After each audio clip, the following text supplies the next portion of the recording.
War never changes.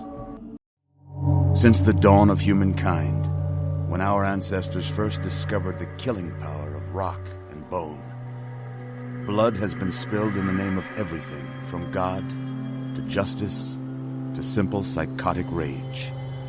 The Romans waged war to gather slaves and wealth.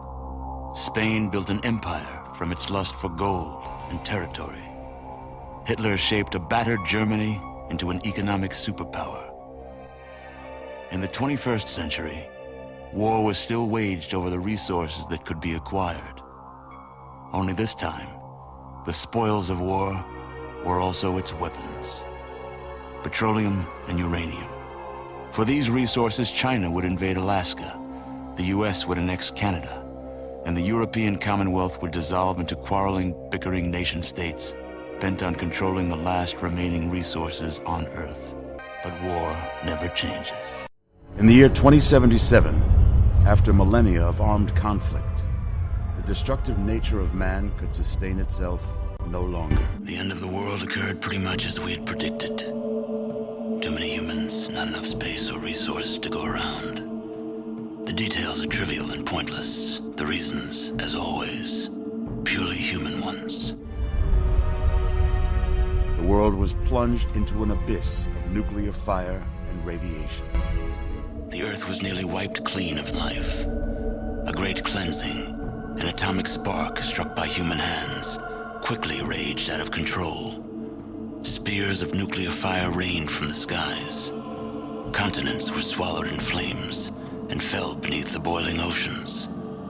Humanity was almost extinguished, their spirits becoming part of the background radiation that blanketed the Earth. In 2077, the storm of World War had come again. In 2 brief hours, most of the planet was reduced to cinders.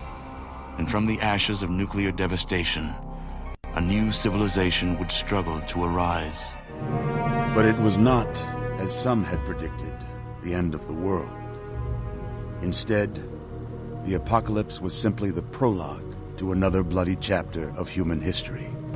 For man had succeeded in destroying the world. But war never changes.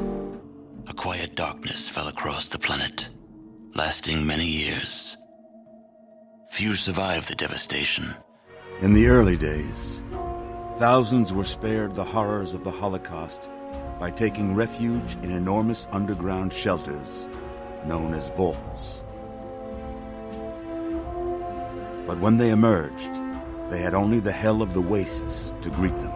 Their inhabitants set out across the ruins of the old world to build new societies, establishing villages, forming tribes.